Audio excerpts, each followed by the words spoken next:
Lewis Hamilton, quintuple champion du monde. Bienvenue à Focus. Aujourd'hui, je vous parle de la F1 et Lewis Hamilton. Mon nom est Ray Lalonde, analyste et consultant, chroniqueur à Cogeco et à RDS. Et voici mon podcast quotidien qui offre une perspective sur les enjeux dans l'industrie du sport. Et c'est parti. Lewis Hamilton a remporté dimanche son 5e championnat du monde des pilotes de la F1 au volant de sa Mercedes dans le Grand Prix du Mexique. À 33 ans, il rejoint le célèbre Argentin Juan Manuel Fangio, qui a également gagné 5 titres de champion du monde. Hamilton est maintenant à 2 titres du célèbre, encore plus célèbre, Michael Schumacher, qui en a gagné 7 au cours de sa carrière. Puis je veux vous parler aujourd'hui de Lewis Hamilton puis de son empire. Parce que Lewis Hamilton, c'est beaucoup plus qu'un pilote de la F1. C'est un gars qui rayonne sur l'aspect marketing, sur la commercialisation. Il y a des ententes commerciales avec personne d'autre dans la F1, comparable à personne. Mercedes-Benz, Tommy Hilfiger, sa propre ligne de vêtements. L'Oréal, Monster Energy, Puma, Sony, Bombardier, les casques Bell, les montres IWC et les motocyclettes MV Agusta.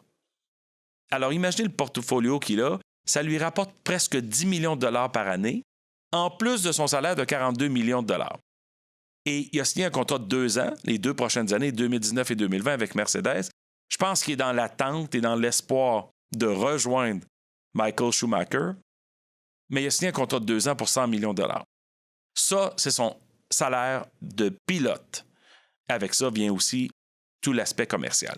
Puis je vous parle de lui parce qu'il y a peu de gars sur la planète sportive qui font partie d'un sport qui traverse le monde entier.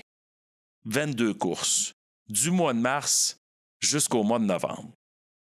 Et qui sont aussi sympathiques, souriants, mais aussi arrogants, confiants, articulés, et qui ont une personnalité que les gens veulent accrocher.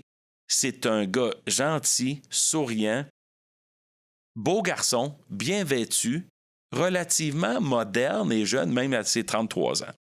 Alors, ça fait en sorte que c'est le pilote de course le mieux payé sur la planète. Dans la carrière d'Hamilton, 71 victoires comparées aux 91 de Schumacher.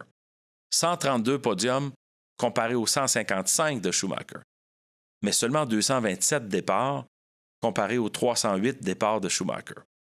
Il y a une chance réelle un jour, au moment de sa retraite, d'être le plus grand pilote de l'histoire de la course, toute formule, toute série confondue. Et ça, c'est pas peu dire. Alors, ça fait partie des légendes du sport qu'on a la chance de voir à l'œuvre pendant notre génération. Et il y en a qui n'aiment pas Hamilton parce qu'ils sont partisans de Ferrari, Sébastien Vettel et les autres. Il y en a qui n'aiment pas Hamilton parce qu'il domine trop.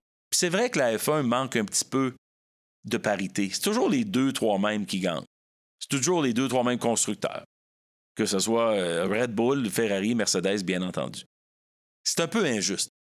Mais il y a du talent personnel qui affecte ça. Il y a aussi la qualité des voitures. Mais il y a quelque chose par rapport à Lewis Hamilton qui fait en sorte qu'il se distingue du reste. Puis c'est là-dessus, je pense qu'il faut qu'on reconnaisse qu'on est quand même privilégié d'être témoin d'un si grand champion qui n'a pas terminé sa carrière encore.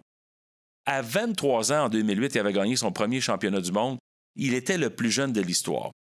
Moi, je suis convaincu qu'au moment où sa retraite va sonner, on va tous acclamer Lewis Hamilton comme étant le plus grand pilote de l'histoire de la F1.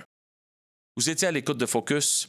Suivez-moi sur Twitter @RealRayLalonde. Partagez le podcast avec vos amis, vos collègues, les membres de votre famille et redirigez-les vers SoundCloud ou YouTube.